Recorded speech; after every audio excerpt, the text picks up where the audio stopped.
going through this process of parenting my own children and helping to pull out their individual gifts, Right. helping to nurture those, Mm-hmm. and also reflecting and seeing those gifts in myself, which I think that as grownups we really lose sight of. We put ourselves in like Totally. a parent in this responsibility role, and we have to, it's just a different dynamic. Right. We don't allow ourselves to be playful. Yeah. And I feel like if we could tap into our own childlike curiosity again and look at these play styles within ourselves also, Right. engage in them, that showing our children living the playful life, the playful way, it does more than saying like, noticing it in them, or, involving them in a sport, but also acting that way for yourself. Hi, welcome to another episode of Mom Does It All. I'm Marta Spurk, your host, triplet mom, success coach, and all things motivation extraordinaire. Today I'm going to be chatting with play advocate and mindfulness facilitator Jessica Perkins. She's also a mama and owner of a toy company, so this episode is all about play. We'll be chatting about how to connect to your inner child so you can help your own child find their identity, gifts, and talents, and also foster curiosity for things and learn to be less judgmental. Because people are different, our kids are very different. So let's find a way to play that honors and respects who they are and who you are as well. Let's dive in. Have you checked out the Tea Studio shop yet? You've been hearing me talk about it all the time. You might as well go and check it out. And if you do purchase something using my code for 15% off Mom Does It All, take a picture, tag me, share it on social media. I want to see. Hi, Jessica. Thanks for being here today. I'm so happy to be here. Thank you for having me. Yeah, this is so fun. And we're going to be talking about play. So this is so interesting to me because it's just so different from all the other moms that I've been talking to. Can you let me know how this passion and your involvement with play and even owning a toy company began? Yeah, so I would say that when I was a young person, I actually acted more like a parent in a lot of ways.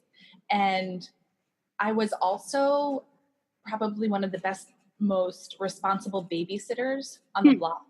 And I would come with like babysitter kits, games, ideas to play with like young people whenever I would show up. I was like CPR certified.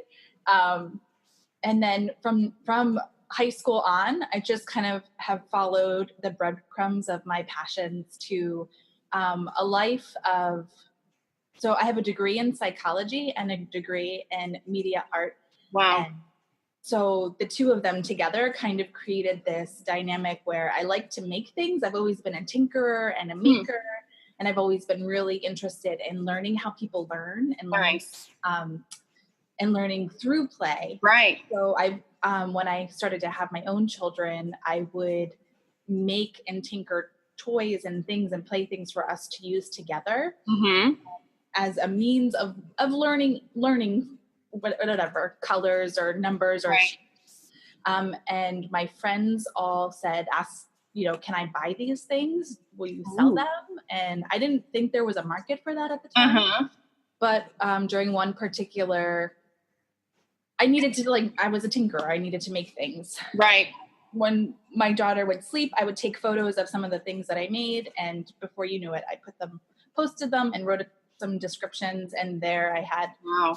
I was lucky enough to have a couple of sales, and sure enough, people wanted to buy it. So there I was, a toy maker and a homemaker. I always wanted to be a stay-at-home mom, and we are a homeschooling family. I have 3 children, nice, 10, 7, and 5. So I kind of have been able to go through this process over and over again, different developmental stages. Yeah, how fun. And well, it's interesting that you say that, learning through play. And I remember we talked about different play styles, and this makes so much sense because there are different learning styles, right? We know that. And I've been seeing that so much with my kids. They're 2.5, seeing how they can learn through play. And it's just the best way anyways, because that's what they want to do is play. So can you talk a little bit about the different playing styles? I find that so interesting. Yeah. So if you read about Stuart Brown has a book out right now, and he talks about different play styles that really resonated with me, just as a mom, but also as a grown-up going through this process of parenting my own children and helping to pull out their individual gifts, right, helping to nurture those, and also reflecting and seeing those gifts in myself, which I think that as grown-ups we really lose sight of. We put ourselves in like a parent in this responsibility role, and we have to, it's just a different dynamic. Right. We don't allow ourselves to be playful. Yeah. And I feel like if we could tap into our own childlike curiosity again and look at these play styles within ourselves also, right, engage in them, that showing our children living the playful life, the playful way, it does more than saying like, noticing it in them. Or, involving them in a sport, but also acting that way for yourself. So let's talk about some of the different play styles that Stuart Brown talks about in his book. Okay. The play personalities are like the Joker. So this person loves nonsense and laughter and poking fun and having fun and just being playful, that what you would think of as a Joker. The sweet is somebody who really is in their body and loves to move their body and feel their body and rhythm and dance and gymnastics and running and walking and skipping and, that person that cannot sit still. Right. The explorer is somebody who just has a joy for new experiences, who likes to adventure, likes to, be put into new situations and just get curious about things. The competitor is somebody who really likes to do something for the purpose of winning. They like that thrill of, of engaging in competitive play with people. There's the director, who those people really like to kind of strategize and plan. And you might see them as the director of a play. You might also see them being a list maker, if you really like to, have lists and, and write everything down and then be able to like mark it off and party planning and that sort of thing. The collector is somebody who likes to kind of collect things and make order of things that are seemingly, maybe not so connected, but they kind of thread things through, and they like to collect things. And the artist or creator is somebody who is a maker, who likes to just play with different kind of art. You can, that could be photography, that could be painting or drawing or writing, or so many different things. And another one is the storyteller. So somebody that really uses their imagination to write stories or to tell stories or to create stories. Whether they're real stories or not, it doesn't matter, but the art of storytelling, verbally or written form. So those are 8 different kind of play personalities. All have a combination. So we all have like a play profile. Right. If you look back on your own childhood and think about the things that you really were excited to engage in, you'll likely find that those were things that were your play personality. So not necessarily things that like, oh, I wish I could do that, or I really wanted to do that, but like look at your actions. Look at the things that you find yourself doing without thinking about doing them. I naturally take pictures. I take pictures for my business. I take pictures for my children. I like to document things, so there's a couple different, play personalities threaded even in that one act of doing that thing. I find myself drawn to taking pictures. I like the way, and maybe like cropping something in a funny way to look at the light, or, so there's an art component in that, in that one medium too. So look at the things that you really enjoy doing. That's so fascinating, because as you were describing these, I could see myself in some of them. I could think of my kids and pinpoint some things that they would fit in, in each categories, and even think about my friends growing up, my sister. That's so fun. And these are things that we carry on throughout life, right? And go on to find like our profession and our passions and things like that. And how do you kind of figure out which kinds of games and play fit each personality better, and especially knowing that having more than one child, they're most likely going to have different play styles. How do you kind of work through that? So I think that it's fun to expose ourselves and our young people to all different kinds of things. You don't really know what you like until you're exposed to it. And then, that's fine. You can say, oh, man, that really wasn't for me. And that's okay. Right. But just to have the exposure to it, I think is really important. And so I think that at the core of playfulness and living the playful way is this idea that you meet everything with curiosity and an openness and a vulnerability to test it, to try it, to experiment with it. Love that. Whether or not you like it is irrelevant, but showing up to it and doing it anyway. Right. And then reflecting on why you may have liked it or what you liked about it and what you didn't like about it. And then, so I think it's just a layer of awareness to what's going on. And so you can develop or, nurture these different activities with yourself, with your young people. It's kind of all of those things. Just by having this open curiosity to things and appreciating each person for who they are uniquely. And being okay with that, like non-judgmentally saying like, I noticed that I didn't hear you laughing so much when we were doing that, but your sister or your brother was like really enjoying that. And so I have this one thing, like one of my children is definitely a kinesthete. And she is just in her body and her mind are not always connected. She's more in her body than her head. And then I have another daughter who's more in her head than in her body. And so it's interesting to me that like I have to get one to help, bridge the gap between mind and body, and the other one to bridge the gap between body and mind, so to practice mindfulness things, like little bits of mindfulness also helps to, but just the awareness of it and also knowing yourself, because this kinesthete daughter of mine just loves to be on me and hang on me and be like, she doesn't know necessarily, like she just I don't know, she needs extra force. She has some sensory processing challenges also, so that definitely contributes to it.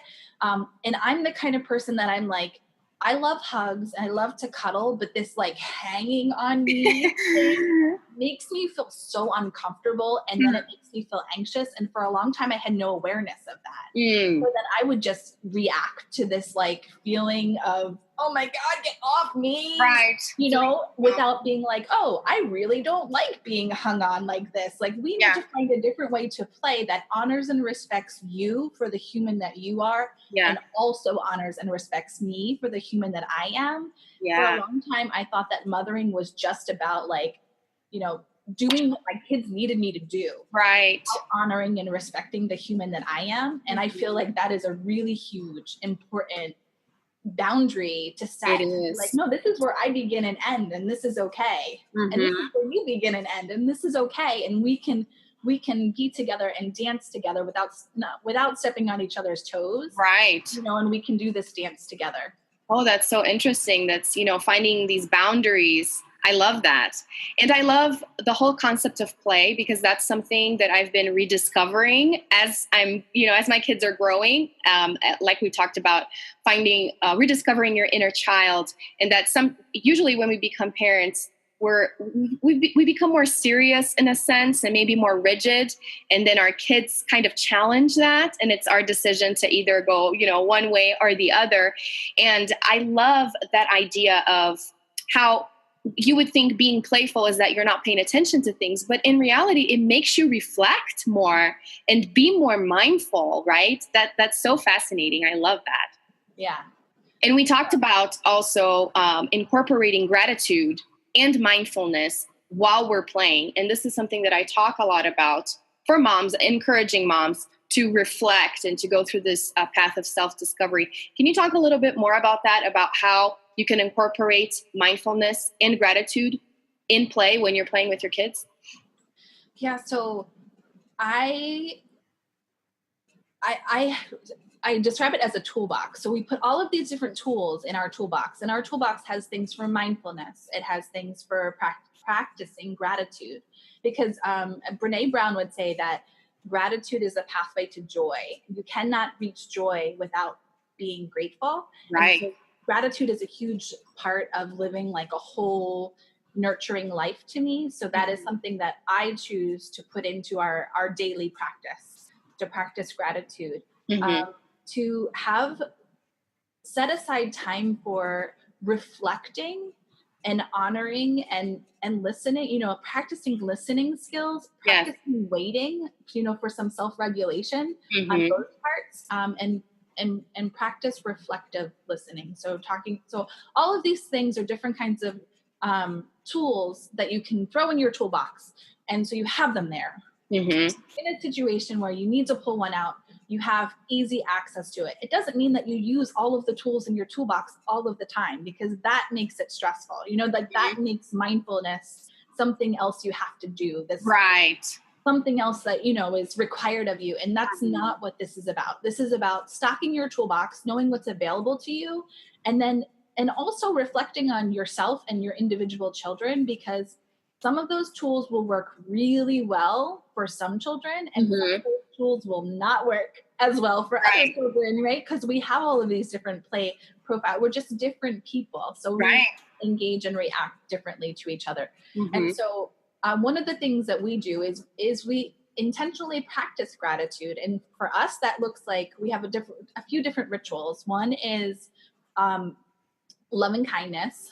At the end of every night, we sing loving kindness to each other. And it's like, you know, it's just these simple words, and we turned it into a song because that was an easier way for them to remember the word. So for sure. I'm going to sing for you. Is that okay? Oh, yes, that's awesome.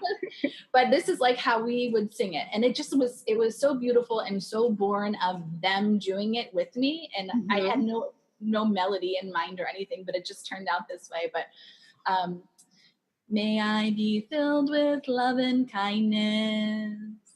May I be well. May I be peaceful and at ease. May I be happy. May you be filled with love and kindness. May you be well. May you be peaceful and at ease. May you be happy. And then the last one that we do is may we be filled with love and kindness. Nice. Oh, I love that. That's so sweet. And we think about the people in our lives, the people who have touched us positively, but I also push them to reflect on the people who they maybe have rumbled with a little bit that day. Yes, that's that important. Really give you some extra loving kindness. Yes. Because, you know, it's just as important to send those people loving kindness. Definitely. So that's one of the rituals that we do. Another one is we do these things called gratitude blurbs, and it's something you can find on my website as a printable that you can do. I'm a visual person, and I have some children who are not yet writing, so I wanted to use gratitude blurbs so that it could be for the writer, or it could be for the person, you know, who was drawing pictures of gratitude. Yeah. And so we keep those handy in our art studio at home so that, you know, they can pull them out and they can do that whenever they want. We have gratitude books for each member of our family. So if if somebody in the family does something that makes you feel good, you can write it in their gratitude book or draw a picture in their gratitude book just to say, like, I'm sending you this love note. I want you to know. I love that. Pictures and things like that. And then I make this set called Table Talk cards, which is connection one question at a time. And so I had played one week when I was home by myself for the first time, and I made about 75 watercolor paintings just because that was what I needed to do to like get through this week was to and I turned it into this set that we use at dinner time. And so there are questions beyond how was your day? Okay. And it's a game that we play, so I'm included in that. Each pick out a card, and we go around the table asking each other that thing.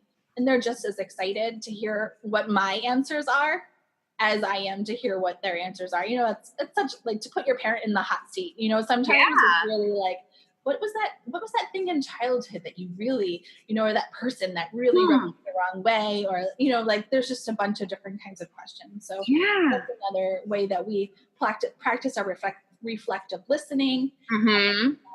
in our playfulness, really. 'Cause it's Yeah. all about engaging and just getting to know each other better. Yeah. I love that so much, because so often we're just interested in what our kids are doing. And I feel like even with me growing up, you don't learn so much about your parents as you could if you purposefully do activities like this, where ask me away. I'm an open book. I love that. And I mean, this helps improve communication and have a closer bond with your kids too.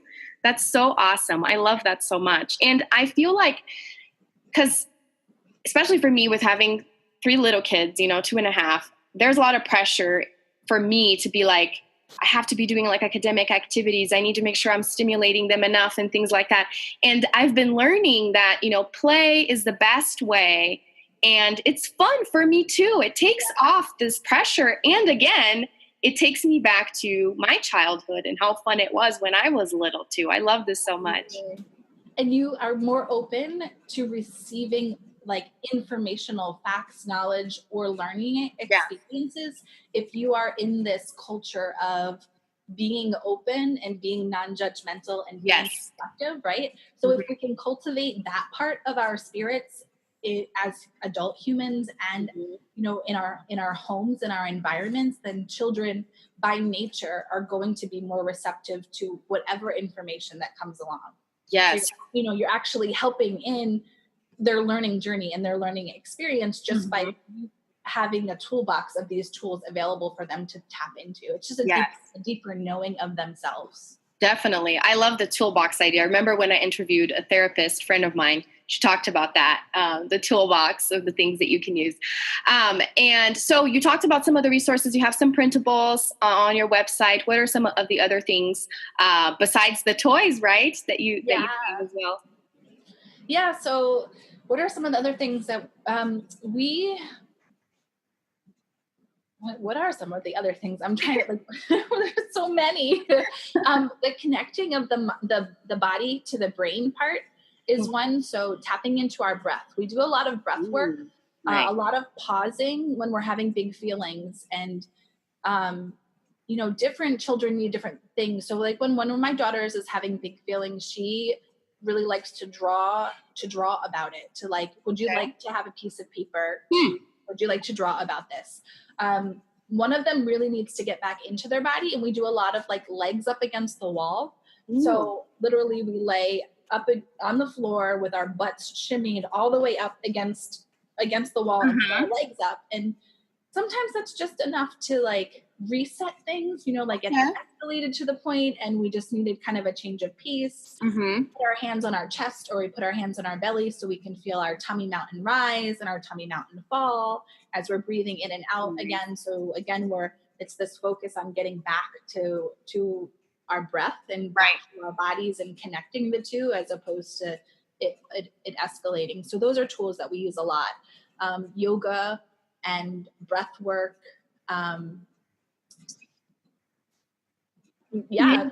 Those are definitely some of the tools that we use. I love that.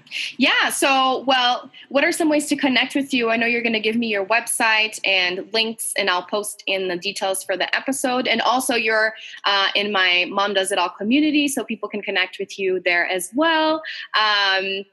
Anything else? Any other resource you'd like to share with us? Yeah, so I have a How to Play with Your Children free printable on jessicaperkins.com. And that talks about not necessarily like how to get down on the floor and play with your children, but really about cultivating this kind of culture. And Brown talks about culture as the way we do things around here. And so this is kind of a lifestyle for us. It's the way we do things around here, and sharing those tips and tricks with you, the things that I've learned throughout my journey as a mama, and going from having crazy high anxiety and spinning and spiraling to reclaiming my own life and purpose and joy. And now walking my play journey alongside my children. And so there's some tips and tricks on how to live the playful way on my website. So you can definitely download that. And you can find me on Facebook and Instagram, again, with posting pictures. I post pictures. I love to take pictures. I post pictures. And I really love to connect, especially with other mamas going through parenting is hard. Oh, yeah. It's so much easier to do it when you have a circle of of people who are going through the same thing. And Definitely. I really am grateful for my connections online to keep me kind of anchored and grounded and knowing I'm not alone, and these Yes. are real challenges, and all those. And I share tips and tricks there too. So feel free to join me. I have the Messy Open House movement, the Playful Way, and Mama May I are all kind of interwoven into my personal brand, which is I love that. Well, thank you so much for joining us today. This was so much fun. Pun totally intended. Talking to Jessica about play was so much fun. What did you think? Did you enjoy this episode? If you've been listening to the show for a while, go on ahead and write us a little review. It'll mean the world to me, and it'll actually help me reach more mamas out there with more reviews and more readings. So if you haven't clicked on the stars on your iTunes, please do it. It'll take you less than a second, seriously. And write just a quick review, because that helps with more exposure and reaching more mamas with more encouragement, more motivation. So share the episode, share it on social media, tag me, and if you have any suggestions or other topics of other mamas that you would like for me to interview, reach out, let me know. If you're interested in being on the show, you can also fill out a form on my website, martasburk.coach/contact, and I will be in touch. Until next time, bye!